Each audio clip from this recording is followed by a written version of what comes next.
Welcome in, everyone, to another edition of the GSMC College Football Podcast, brought to you by the GSMC Sports Network. We have a little bit different of a show for you today. If you were watching live at 9 a.m. Eastern, first of all, thank you for watching live, but we did have some pretty bad audio issues in the first two segments where I had Andrew Tate on to talk about the ACC as well as the college football playoff. We are getting those fixed over the weekend, so we should be back to normal on Monday, no problem. But we did want to give you guys a little bit different of an opening to listen to, something a little bit more pleasing to the ears for sure. So we just are going to release the final two segments of this particular show, and then on Monday we'll be back to normal. We will definitely have Tate back on to talk about all of that stuff because it is happening very quickly, and there will definitely be some updates happening. But before we jump into those two upcoming topics, the Pro Day and the SEC schedule release for 2025, I do want to remind you all that we get tons of questions and comments throughout the show, and the best way for you all to get your questions on the screen, we can have a fun back and forth here, is to use the link at the bottom of the screen, gsmcpodcast.net. It's a huge help not only to us here at the network, but to you all to see your questions and comments on the screen. I can react to them. We can have a fun back and forth. Let's talk about pro days. There is tons of stuff going on around the country right now. There are so many players that are going into a really big part of their career, which is the time in between the combine and the draft.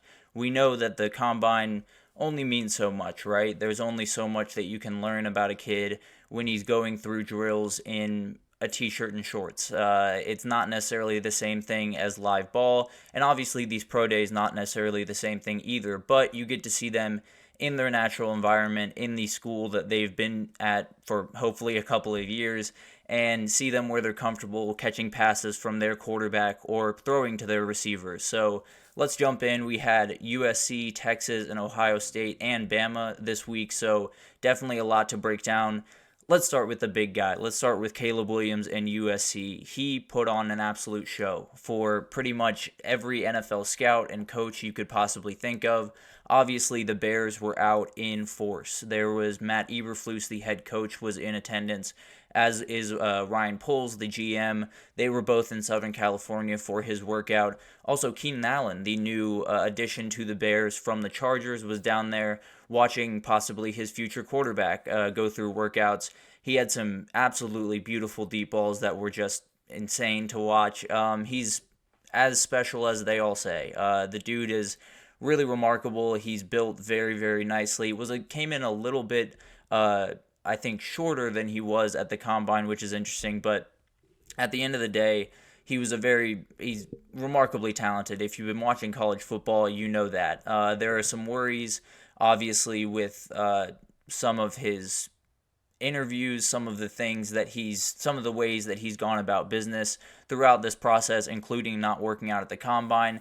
But at the end of the day, I think that's all kind of a smokescreen. Not necessarily that there aren't some validity to those claims, but at the end of the day, I think this is a kid with a very good head on his shoulders. I think it's a kid that really does love football and wants to be the best version of himself. And I think for that reason, the Bears are not going to hesitate. I think you can pretty much pen him into the number one overall, barring any crazy change of circumstances. But at the end of the day, this kid is special in every sense of the word. I don't necessarily know if he's going to burst onto the scene and be a Patrick Mahomes type guy like everyone's trying to make him out to be. But at the end of the day, if you're the Bears and you're not picking this guy number one overall, I think there's definitely some people in Chicago that will have some questions, and I think fairly will have some questions. But let's jump over to Austin, Texas, where a ton of guys were working out for the first time in what feels like over a decade. The Texas Pro Day was really the place to be. On, I believe, Wednesday was when it all took place, and Mike McDaniel, the head coach of the Miami Dolphins, was there. Obviously wanted to see Xavier Worthy after that crazy 40 time that he put up. Someone that he could definitely do plenty with. No two ways about that. And then you had Zach Taylor, the Bengals head coach, and Shane Steichen, the Colts head coach. We're all in attendance. All have very different needs. Definitely some pass catching needs across all of those teams. The Dolphins a little bit different with Tyreek Hill and Jalen Waddle, but Mike McDaniel is no stranger to having plenty of wide receivers to throw the ball to. So I don't think he would hesitate to get another one in the fray. But Xavier Worthy and Adonai Mitchell were incredible throughout the day. They had the very smooth workouts. They were exactly the way that you wanted them to be if you are someone that is looking to draft a wide receiver late in the first round. I feel like both of these guys have elevated themselves from likely second round guys to possibly late first round. I think Worthy might end up falling into the second, but at the end of the day, if there are a ton of wide receivers off the board, I think a lot of people think the Chiefs are going to go wide receiver at 32. They very well could go Xavier Worthy's way. I'm sure Patrick Mahomes would love to just toss a ball out there and have him run under it. So I think it's very possible both these guys go in the first round, and both these guys have different traits, but they both can be huge contributors very, very quickly. So very excited to see what they can do, and had great pro days to kind of continue on their great process throughout this testing period. And then Byron Murphy is probably the biggest prospect in the entire group of Texas. Likely is improving his case for a top 15 pick. He is someone that is absolutely incredible, went through workouts and had a ton of scouts going crazy. There were a ton of different reports of them talking about just how quick he is off the rip for the size that he is. So I think he's someone that if it's not a top 15 pick, it's likely a top 20 pick. He can go really anywhere from, I think, pick even 9 to the Bears, I think, is a possibility, although I think they will go receiver there. But he could go all the way down to 20. So obviously a big variation there, but he is definitely a first-round guy. Feels like he's stamped his claim on that. And then T'Vondre Sweat weighed in at 367, which was the big question mark for him. Obviously, his weight has been a big topic of conversation. He obviously is carrying a lot of it. I think the second biggest guy that came through the combine in history. So obviously a larger dude, no two ways about that. You will have to, exercise with caution when you talk about how many snaps you want him to play, that type of thing. But at the end of the day, he's been carrying it very well during his time at Texas and has been 360 for quite some time now. So I don't think he's too worried about that. But one of the biggest talking points here was a guy that you can't even draft the next month. Quinn Ewers was the guy throwing passes at the Pro Day, and I'm sure there were a lot of guys there to watch him. He is someone that is getting a lot of praise for the next draft class. There's guys like Quinn Ewers is among the group of Carson Beck, Shadur Sanders, Dylan Gabriel, a ton of really good quarterbacks coming out of this next group, and Quinn Ewers has as much a claim as anyone to jump into that number one overall spot, depending on what the year looks like for him next year. And I think he had a great day. It seems most of the balls were very much on target. There was one that was a little bit in front of Adonai Mitchell, but he made an incredible play like he does so often. So I think he gave scouts a look, right? And I think that's what scouts are looking for right now is when you get to see a junior quarterback or when you get to see a junior at all work through pro days, but usually quarterbacks throwing passes, you get to see what they need to work on. You get to see where the deficits are, and I'm sure there were a couple of things that scouts were a little bit worried about with Quinn Ewers maybe coming out of that workout, and then you get to see him in a year from now at Combine, at pro days, throughout the next season, and you get to see if those things are fixed, because that's a huge part of drafting a quarterback, right? Is he coachable? Does he know where his deficits are?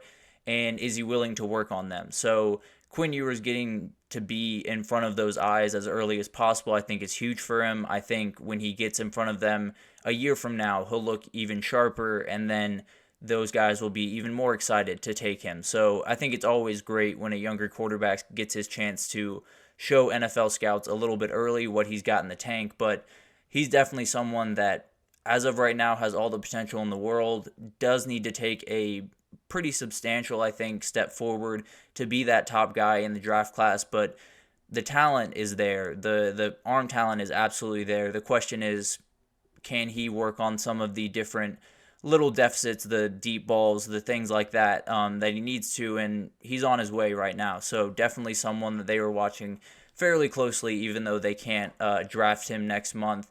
And then Ohio State, the major news was Marvin Harrison Jr. did not work out again. Obviously, not what you wanted. You wanted to see this guy go through workouts because he is so remarkable. But at the end of the day, he's played a lot of games. He's played a lot of football games. There is a lot of tape out there, and it is remarkable. If you've watched any of it, you know just how incredible this kid is, and I don't think this is going to hurt him one bit. I know he's talking to these teams and explaining these decisions, and as long as they like his explanation, doesn't really matter what the rest of us think. So he is an absolute beast. Teams will absolutely love him from the tape as long as he has good interviews and doesn't, do anything crazy from here to draft day. He's the number one wide receiver. He's likely going right after all the quarterbacks in 1, 2, 3, and maybe the 4 position. There's even more talk about J.J. McCarthy, which we'll get to here at the end of this segment. But Marvin Harrison Jr. is the best wide receiver in this draft. I don't really need him to work out in an empty room for me to know that. So I don't think these teams need that either. I think it's obviously not ideal, but at the end of the day, it's his decision to make. So more power to him. And then in Tuscaloosa, it seems like the Dallas Cowboys were the main group, the team that was there a ton on their pro day, and Kool-Aid McKinstry put on an absolute show for him. It seems like he was the story coming out of the day. He ran a 4.47 with a Jones fracture in his foot, which is just ridiculous. He also jumped a 34.5 inches on a vertical leap and 10 and 1 inch in the broad jump. So the dude's an athlete. There's no two ways about that. His ball skills are incredible. Obviously, isn't able to go through a ton of on-field drills right now with the Jones fracture, but was able to do what he was able to do and did a great job in those things, was great during the media availability. So he's someone that's kind of working his way up the draft boards in a cornerback class that's a little bit all over the place. It feels like no one has a surefire number one. Quinyon Mitchell has kind of taken that spot a little bit, but I'm sure there's different rankings all across the league. And then Terrion Arnold, his running mate from a year ago, is another guy that had a good day. He did mainly a lot of media and things like that, but if you talk to this kid or you listen to this kid talk, he's very easy to really like. He's someone that has a great head on his shoulders, obviously loves football, and ever since he's been in Alabama, coaches have only raved about him. So he's someone I'm very excited to see. I think whoever drafts him is going to absolutely love this kid. And Dallas Turner didn't have necessarily anything crazy happen on today, but it seems like he is going to be the top defensive player off the board. I keep seeing him mock drafted to my Atlanta Falcons. So uber athlete, we know that he's just insane all over the place. There are some minor worries, I think, within his game tape, but at the end of the day, when you're that freak of an athlete, coaches will, talk themselves into, we can figure that out. When you're that freak of an athlete, they don't necessarily worry if you have a couple of deficits that they need to fix. So Dallas Turner is someone that is rapidly rising up the boards and could be the number 8 pick, it looks like. And then Will Reichard, the kicker from that team that had just an incredible college career. He had a 57-yarder in front of scouts, hit basically everything. The only time he missed kicks was because he hit the top of the indoor facility. So I don't think that's a problem that you're going to really have if you're an NFL team. I wonder if they're worried about it getting caught by the wind, but that's literally the only argument I could think to take away from how crazy that is. But pro days are awesome. They only show us so much, obviously, but it's great to see these guys get in the workouts for the last time at their schools and then right off into the sunset, as it were. So Caleb Williams will be the first name you hear on draft day. I feel very confident about that. This could be old takes exposed, I don't know, but at the end of the day, I feel very good about Caleb Williams being the number one guy. And then we got some more pro days coming up. J.J. McCarthy and Michigan have theirs coming up very soon. LSU's is also coming up, so some big names that will be working out there. Malik Neighbors and Brian Thomas, chief among them, but Mason Smith, another one that's huge. So We will definitely keep you updated with all of the Pro Day news, but we're going to take our final break here, and when we come back, we're going to talk the SEC and a little schedule release they did for 2025, so stick with us, and we will be right back. Looking for your daily fix of sports talk without having to pay for it? GSMC Sports Network is available on YouTube. Just search GSMC Sports Network. Get your fix of daily sports talk shows on YouTube, absolutely free. NFL, college football, NBA, MLB, MMA, UFC, fantasy football, and so much more. GSMC Sports Network has shows running all day long, with new sports shows starting every 2 hours. Just like on your favorite cable sports channel, except GSMC Sports Network is absolutely free. Just search GSMC Sports Network on YouTube to catch one of your new favorite shows, like the GSMC College Football Podcast, Chip Shot Football Podcast, Hoops and Heels Women's Sports Podcast, GSMC Basketball Podcast, and so many more. Check it out for yourself. GSMC Sports Network, now available on YouTube absolutely free.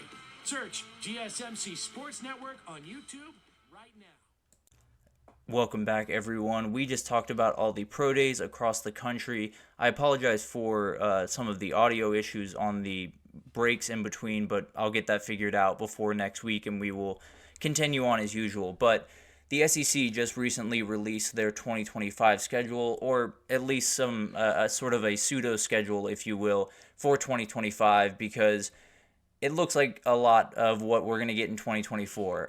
There are a ton of games, obviously, in 2024 that we're very much looking forward to, that we've already gotten to somewhat on our breakdown of the best games throughout the week, and we're going to get those again in 2025, because it looks like as of right now they are just going to flip locations and just play kind of a home and home for the next 2 years in the new iteration of the SEC, with Texas and Oklahoma into the fray and no divisions. And that's the big question mark, right? Everyone was wondering, once they got rid of divisions, once they added Texas and Oklahoma, would they head to 9 games in the conference schedule? It doesn't look that way. It looks like they are going to stick at 8 games and at least through 2025, and then kind of figure out where they are. And Greg Sankey has made it very clear that it's not necessarily a long-term thing. They're still looking at scheduling going into the future. I don't know if they will increase to 9 games, but he did say that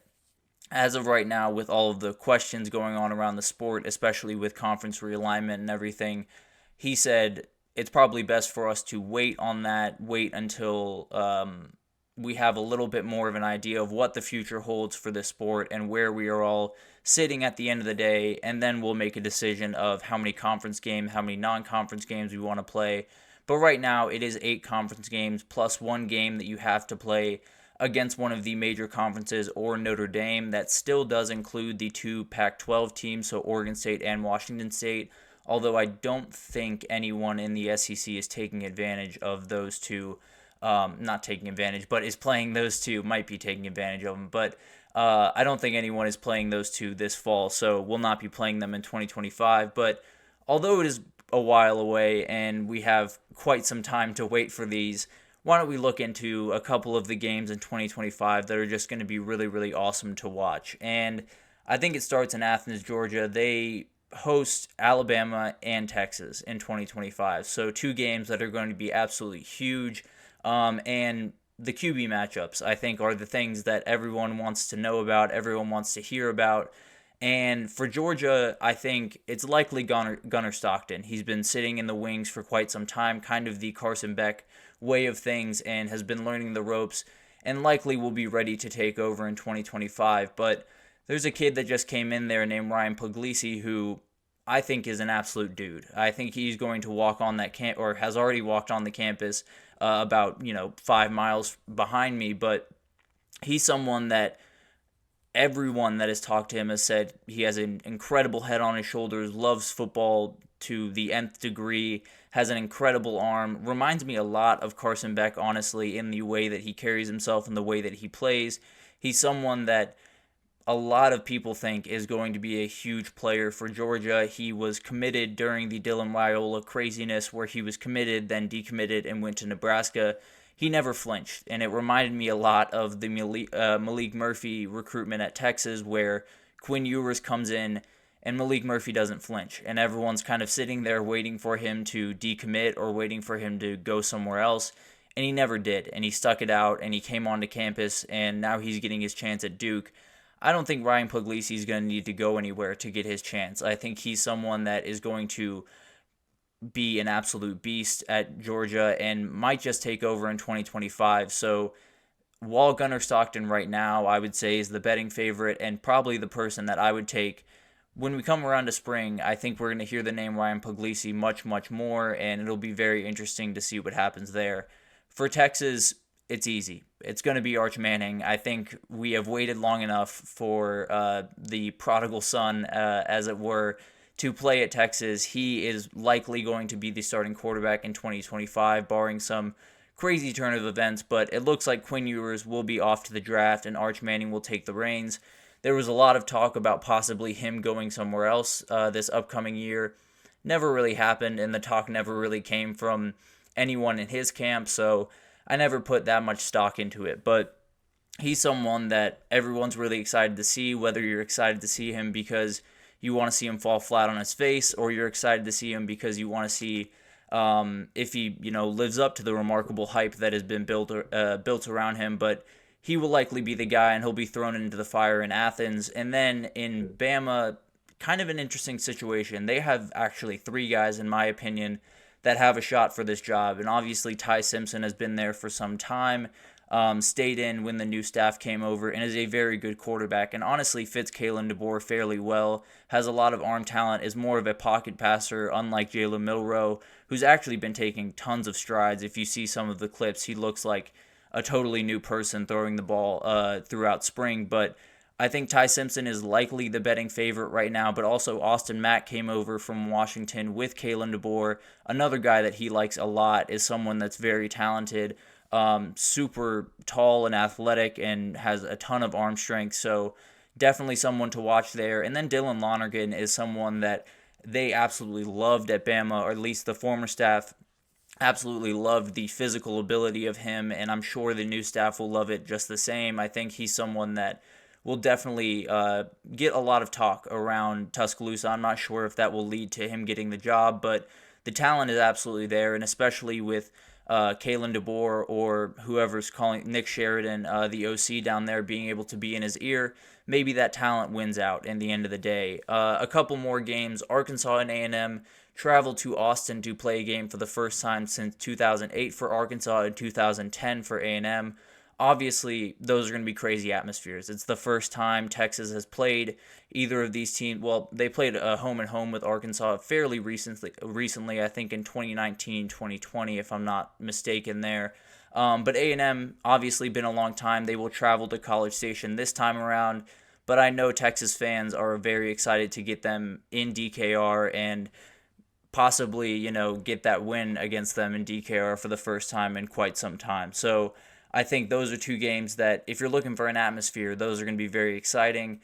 DJ Lagway, the incredible quarterback at Florida right now, as long as he is still at Florida next year, there is obviously some worry about that staff making it through the year on this end, and I think in Gainesville as well. But as long as DJ Lagway is on campus, I think Florida fans will be more than okay with their future, because this dude is absolutely special. He's going to play against UGA and Texas if he is, in fact, the quarterback at Florida next year, and I can't wait to see this kid play. I think he's someone that honestly is a program changer. Everyone's talked about him that way. Literally everyone I've seen touch on this kid has said, as long as Florida has him on the roster, they have a shot. And he is someone that is totally different in every way. He was a remarkable player all throughout high school. And if he can burst onto the scene for Florida in 2025, whether it's, the current staff or a new staff, they're going to be having a ton of fun. And if UGA especially breaking in a new quarterback, Texas breaking in a new quarterback. So at least in that sense, you'll be on level footing and you'll have that ability to possibly shock the world in those 2 games. So Florida is definitely someone that is definitely cautiously optimistic about the future with DJ Lagway at the helm. But there are so many games that will shift momentum from this time to this time next year, obviously. There are so many teams that are set to have huge years or could have huge years or could have terrible years, right? There's Missouri and Ole Miss obviously are set up for fantastic years this upcoming year. A&M is breaking in a new coach and kind of fighting for that. Oklahoma is another one that has tons riding on this upcoming year, and I think it's going to be really interesting to see how all of this unfolds, but I do think it's going to be really fun. I think we're going to get, obviously, we're getting some old rivalries back with Texas, Arkansas, Texas against Arkansas, Texas against A&M, but also I think some new ones could emerge. I think Oklahoma against Missouri is one that they will tell you never ended, but it's definitely going to get ignited a little bit more in the next couple of years. Oklahoma LSU is another one that I think is possibly could be a big time rivalry in this new iteration of the SEC. And there was kind of an interesting thing going through all of these schedules, and obviously there are some people that came out a little bit nicer than some others, and I realized going through this that the schedules are determined through your last 10 years of conference play, so your winning percentage through those years. So Oklahoma and Texas, it would go back to their time in the Big 12. So if you're a Texas fan, all of this craziness this last decade that has been probably the worst decade in the football program's history, you finally get a little bit of a payoff. The SEC schedule has been a little bit nicer to Texas in the first 2 years, so not necessarily worth it, I don't think, if you ask Texas fans, but at the end of the day, they'll take what they can get. So I think getting a comfortable landing into the SEC is huge. Oklahoma's on the other side of that coin. They absolutely dominated the Big 12 for the majority of the last decade, especially when Lincoln Riley and Bob Stoops were there, and it looks like they are going to have a rough landing into the SEC. They have tons of games. They play Alabama, LSU. I think they play Missouri as well. They obviously play Texas, so tons of games that are going to be very tough for the Oklahoma Sooners, but at the end of the day, Brent Venables, I feel, is more than up to the task. I think he's someone that has a very good vision for what his program is going to be, and although it could be kind of a bumpy landing, but at the end of the day, I think OU is going to be more than fine. And then a final little tidbit about this schedule kind of rollout. It looks like in 2025 there could be the possibility of games kicking off at some different times. So say A&M and Arkansas kick off at noon, there could be a game kicking off at 12:45 against Missouri and LSU or whoever. So they could do kind of a shotgun type start for some of the games, which would obviously be really fun. It's March Madness time right now. The way they start the games in, that weird succession, so none of them are all at halftime at the same time. That's always really fun. So I would not necessarily be opposed to that. It would make, the breaks and everything a little bit tougher and the TV surfing a little bit tougher, but anytime I could be watching football and not watching a halftime report, I'm more than up for. So that's a very interesting little tidbit in there, but it looks like 2025 schedule for the SEC is going to look a lot like the 2024 schedule. Just flip the sites and you'll know exactly who you're playing. So obviously not the biggest update, but definitely some interesting tidbits in there. And I think it's going to be really interesting to see how the SEC kind of rolls out in the next couple of years. But that'll do it for this edition of the GSMC College Football Podcast, brought to you by the GSMC Sports Network. Your support means a lot to us, so please remember to subscribe to the show and leave a positive review. It does make a huge difference for us here at the channel. Also, follow us on Facebook, Twitter, TikTok, Instagram for all the content and updates. As we talked about, it is March Madness time, so basketball podcast, if you want any of that, my guy Nelson over there will take care of you there. So definitely tons of stuff going on around the world of sports. If you need any update, we are here for you. So thank you once again for listening, and I will see you guys Monday.